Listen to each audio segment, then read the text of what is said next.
Just finished walking Bailey. It's really windy here today. It's been gloomy and rainy for the whole week again, and I'm not feeling exactly 100% because of the weather. Maybe some of you are right. I need to move to somewhere where there's a lot more sunlight and the weather is a bit nicer. But I feel like I can tolerate the cold way better than the heat. I remember living in Vietnam for the first 10 years of my life, and it was unbearable. You know, when it starts getting really hot, you start sweating, and I got all sorts of older issues going to school and stuff like that. I had really smelly feet. And here's the thing, when I was in Vietnam, when I was in primary school, we slept at school. It's not like a boarding school, but you basically spend half of the day there. So, you know, you get fed by the school, and then you also get bedded by the school. So at lunchtime, it's mandatory sleeping time in Vietnam, and we would stack all of the tables next to each other. The boys would sleep on the table and the girls would sleep on the floor, and it was like all hard wooden table, and we were packed like sardine next to each other. You know, your head, so you alternate between the head and the feet of the next dude. So you can imagine when it's that hot in Vietnam and when it's that humid, you can't really sweat. You can't really, you know, evaporate the heat by sweating. So it's really moist, it's really damp, especially if you're not wearing sandals. If you're wearing, sneakers where your toes are closed off inside the shoe, it's gonna start to marinate. And I had this issue when I was in primary school. I had really smelly feet, and I'm not saying all the kids don't have the same issues, but everybody used to dread lying next to me because my feet would be up on their face. And I'm thinking back about it now, and I'm laughing at the memories. But yeah, it was back then. It was unbearable. People gave you shit for having smelly feet, having smelly armpits, and always sweating. I was pretty chubby back in primary school as well, so I get picked on a little bit. Not to the point that I was bullied or anything like that, but people would pick on me for being chubby and having smelly feet and having smelly armpits, and like people would be like, "Oh, don't stand next to me, you smelly son of a bitch," or something like that. Why am I talking about this? Oh yeah, that's right. Yeah, I can tolerate the cold better than the heat. So that's why originally I wanted to move down here to Tasmania. This little satellite island, little satellite island, pretty much in the middle of nowhere. Like when you think of Australia, you don't think of Tasmania. Tasmania is like an afterthought, but it's really beautiful down here. And I guess the trade-offs are worth it, I guess. Right now I can say that the trade-offs are worth it, but who knows, maybe time will change my mind. But yeah, you're pretty much far away from everything. You're far away from civilization, you're far away from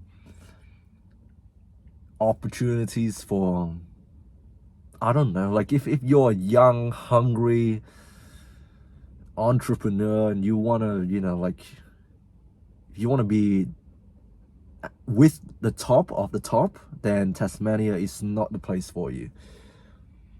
It's very laid back, it's very chilled out. The people, the mentality, if you talk about education, Tasmania is like 10 years behind compared to the mainlands.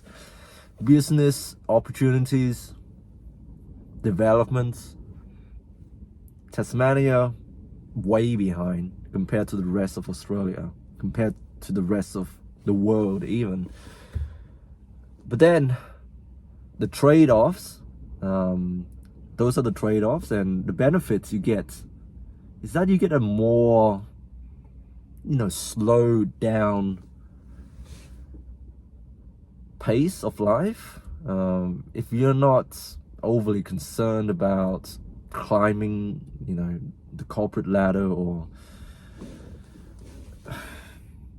being stuck in this rat race, spending 2 hours in commute every day, just going to work, going to your place where you make money, spending hours and hours traveling between the two destinations. If you don't want to be caught in this rat race, Tasmania is the place, because you're not going to be moving up the ranks, so to speak, because everything is slowed down.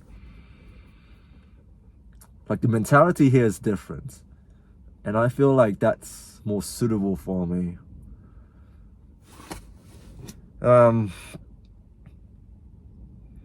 don't know. I might get criticism for this. Maybe what I'm doing is counterculture. I'm not exactly hustling. I'm not exactly shooting for my dreams. I'm not, There are two women smoking right next to me. They're kind of pretty, but I don't like smokers. Yeah, what was I saying?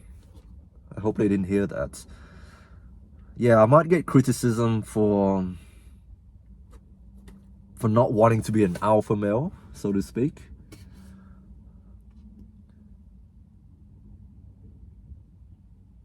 I don't see myself as a nice guy either, because I'm not out there, doing charity work or joining the church and, you know, being overly involved with the church.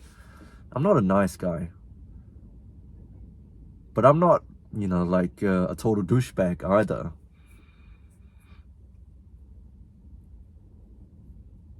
You know, when you think of attractiveness in a man, most people would say someone who's ambitious, someone who's, you know, willing to sacrifice, and who has a purpose, who's driven, and, you know, who's a little bit cocky, a little bit narcissistic to a certain degree, because, you know, those are the people who want to get shit done, who want to climb the ladder, who want to be the alpha male, who want to be a leader and stuff like that. That's what attractiveness in a man entails. And I feel like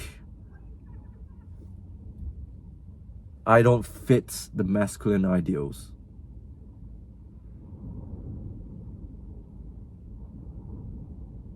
You can hear the wind blowing. I guess what I'm trying to say is that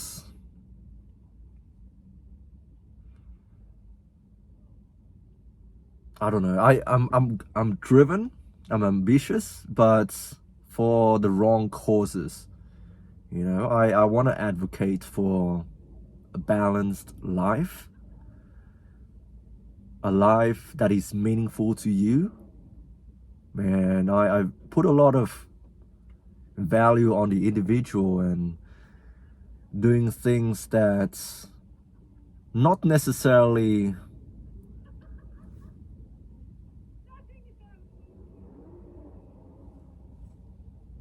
I lost my train of thought there.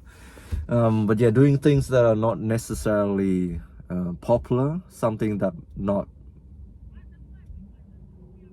what most people in our society would be doing, you know, going your own way. But I don't know what I'm talking about. I guess finding that balance, live a meaningful life,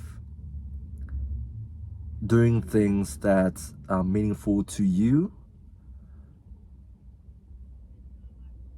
but to also not be selfish.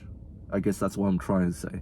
I know what I'm talking about. I'm gonna go home now. Hope you guys are doing well. Stay strong. God bless. I love you all, and I'll speak to you next time.